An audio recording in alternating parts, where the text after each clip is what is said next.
welcome class to this book review for Unmasking the Male Soul, Power and Gender Trap for Women in Leadership. This presentation is on behalf of Melody, Elaine, Susan, and myself, Rebecca. We hope you enjoy it. First, about our author. Wilmer Villacorta is an associate professor of intercultural studies here at Fuller Theological Seminary, teaching leadership courses. His dissertation argued that working alongside women in leadership is highly important to the positive transformation of male leaders in today's Latin American churches. Before coming to Fuller, Villacorta served on faculty at the Center of Discipleship and Mission in Alhambra, California, and the Missionary School of Emmanuel Bible Church in Peru. He also served 4 years as dean in Peru's Latin American School of Missiology.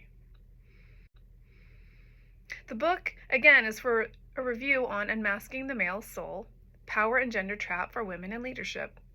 Its purpose is to advocate freedom by confronting the innate and enslaving obsession for power and control in destructive ways. This book is for everyone, really, and it's most useful in particular for leaders, as Villacorta urges the leaders to acknowledge and correct the distorted views of masculinity as they contribute to violence and disrespect to both men and women. In summary, there are 4 main movements to the book. It begins by naming patriarchy and what Villacorta calls hypermasculinity. He goes into detail about the ways this system and mental model has brought great harm into the church. Villacorta names the source of hypermasculinity being from father wounds and passing on the cultural male stereotypes. Villacorta then proposes a solution to the patriarchal hypermasculinity problem through 4 stages of transformation. 1.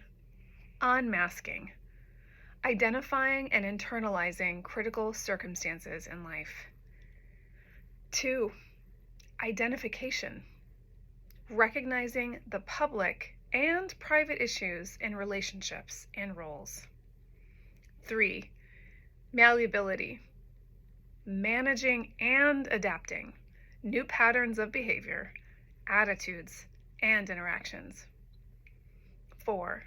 Reorientation. Applying and establishing new dimensions of relationships and partnerships in congregational life. Villacorta then moves to reinterpret gender roles based on God's design.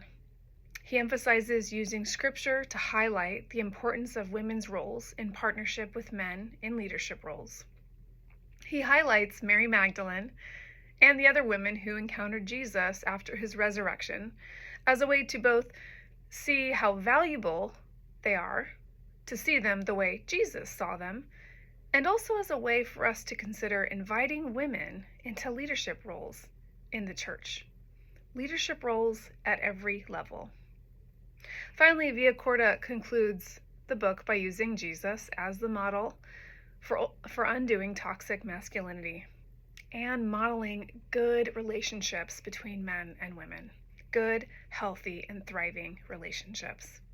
He encourages men to consider the way of Jesus as the one who modeled masculinity in a healthy way, and that this is an example of the path forward.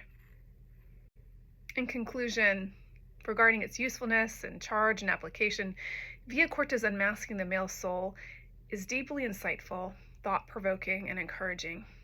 It's a great resource for anyone seeking to work for equality and mutuality among women and men. This work is particularly helpful within a ministry or church setting where groups and individuals, pastors, church staff, ministry leaders, will be reoriented toward a vision of co-leadership. They will be challenged by the importance of correcting bad theology and encouraged by embracing the original design of God, one where both genders are empowered to serve alongside each other for the flourishing of the kingdom. Although much of the world has made strides to undo some oppressive power of patriarchy, there's still so much work to be done. And as Villacorta reminds us and guides us, as followers of Christ empowered by the Spirit, it is our job to fight against the dark injustice of patriarchy and to live into the liberating and divine light of mutual co-leadership.